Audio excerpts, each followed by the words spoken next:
നാടക അഭിനയത്തിലൂടെ കലയെയും കലാജീവിതത്തെയും സ്നേഹിച്ച കലാകാരിയായ ആശാ രാജിനെ തേടിയെത്തുന്നത് നിരവധിയായ പുരസ്കാരങ്ങൾ.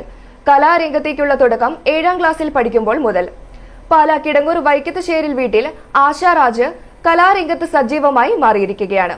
സ്കൂൾ കാലഘട്ടത്തിൽ നാടകത്തിന് ജില്ലയിൽ 1ാം സ്ഥാനവും എ ഗ്രേഡും നേടി. അതോടൊപ്പം നൃത്തം, തിരുവാതിര, ഒപ്പന, ഡ്രോയിങ് തുടങ്ങിയ വിവിധ മത്സരങ്ങളിലും ആശ പങ്കെടുത്തു. പ്രൊഫഷണൽ ജീവിതവും കലയും വിദ്യാഭ്യാസം പൂർത്തിയാക്കിയ ശേഷം ആശാ രാജ് ഒരു നഴ്സായി ജോലിയിൽ പ്രവേശിച്ചു. എന്നിട്ടും കലയോടുള്ള അവരുടെ താല്പര്യം കുറഞ്ഞില്ല. ഭരതനാട്യം, മോഹിനിയാട്ടം, കുച്ചുപ്പുടി തുടങ്ങിയ നൃത്തങ്ങൾ പഠിക്കുകയും അരങ്ങേറ്റം നടത്തുകയും ചെയ്തു. വിവാഹശേഷം ജോലിയും കുടുംബവുമായി തിരക്കിലായെങ്കിലും കുടുംബത്തിന്റെ പൂർണ്ണ പിന്തുണയോടെ അവർ വീണ്ടും കലാരംഗത്തേക്ക് തിരിച്ചെത്തി. നാടകവും സിനിമയും. കിടങ്ങൂർ നെസ്റ്റ് അവതരിപ്പിച്ച മണ്ണിന്റെ കാമുകൻ എന്ന നാടകത്തിലൂടെയാണ് ആശാ രാജ് വീണ്ടും അഭിനയ രംഗത്ത് സജീവമായത്. എൻ്റെ പേര് ആശാ രാജ്. എൻ്റെ വീട് കിടങ്ങൂരാണ്. ഞാൻ ഈ കലാഫീൽഡിലേക്ക് വന്നത് സ്കൂൾ സമയത്താണ്. അതായത് 7ാം ക്ലാസ്സിൽ പഠിക്കുമ്പോഴാണ് ആദ്യമായി നാടകത്തിൽ അഭിനയിക്കുന്നത്. നാടകം മാത്രമല്ല കേട്ടോ, ഡാൻസ്, പാട്ട്, ഒപ്പന എല്ലാത്തിനും ചേരുമായിരുന്നു. അങ്ങനെ നാടകത്തിലാണ് എനിക്ക് കോട്ടയം ജില്ലയിൽ നിന്ന് ഫസ്റ്റ് എ ഗ്രേഡും കിട്ടുന്നത്. അതിനുശേഷം പിന്നെ പഠിത്തത്തിൽ മുഴുകി അവസാനം നഴ്സിംഗ് പഠിച്ചു, സ്റ്റാഫ് നഴ്സായി. ആ സമയത്ത് ഡാൻസുകളും ഭരതനാട്യം, മോഹിനിയാട്ടം, കുച്ചിപ്പുടി അതെല്ലാം പഠിച്ചായിരുന്നു. അതെല്ലാം അരങ്ങേറുകയും ചെയ്തു. അതൊക്കെ ആഗ്രഹത്തിന്റെ പുറത്താകട്ടോ, അതെല്ലാം പഠിച്ച് അരങ്ങേറുകയും ചെയ്തു. പക്ഷെ കണ്ടിന്യൂസ് പോകാനായിട്ട് പറ്റിയില്ല, നമ്മുടെ ജോലിയുടെ ഇതുകൊണ്ട് നമുക്ക് പറ്റിയില്ല. അതിനുശേഷം വിവാഹം കഴിഞ്ഞു. വിവാഹത്തിന് ശേഷമാണ് പിന്നീട് നാടകത്തിലേക്ക് വന്നത്. അപ്പോൾ നാടകത്തിലേക്ക് വന്നു. മണ്ണിന്റെ കാമുകൻ എന്ന് പറഞ്ഞൊരു നാടകമാണ് ഞാൻ അഭിനയിച്ചത്. അതിൻ്റെ അകത്ത് നായിക മീനാക്ഷി എന്നായിരുന്നു എൻ്റെ ക്യാരക്ടർ.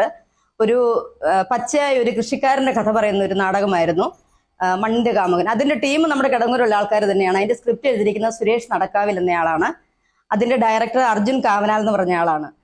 ഏതായാലും ഒരുപാട് സ്റ്റേജുകൾ ഞങ്ങൾക്ക് ആ നാടകം കൊണ്ടുപോകാൻ പറ്റി. ഒരുപാട് എന്താ പറയുക, ഞങ്ങൾക്ക് ഒരുപാട് അപ്രീസിയേഷൻ കിട്ടിയ ഒരു നാടകമായിരുന്നു അത്.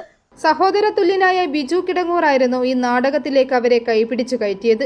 ഈ നാടകം വലിയ ശ്രദ്ധ നേടുകയും നിരവധി വേദികളിൽ അവതരിപ്പിക്കുകയും ചെയ്തു. ഇതിനുശേഷം ബിജു കിടങ്ങൂർ സീരിയലുകളിലേക്ക് അവസരം നേടിക്കൊടുത്തു. ആശയുടെ സിനിമാ പ്രവേശനത്തിന് വഴിയൊരുക്കിയത് ബിജുവിന്റെ സുഹൃത്തായ ഷാജഹാൻ തൊടുപുഴയാണ്. ഷാജഹാന്റെ സഹായത്തോടെയാണ് മിന്നാമിനുങ് എന്ന സിനിമയിൽ ഒരു നല്ല കഥാപാത്രം ആശയ്ക്ക് ലഭിക്കുന്നത്.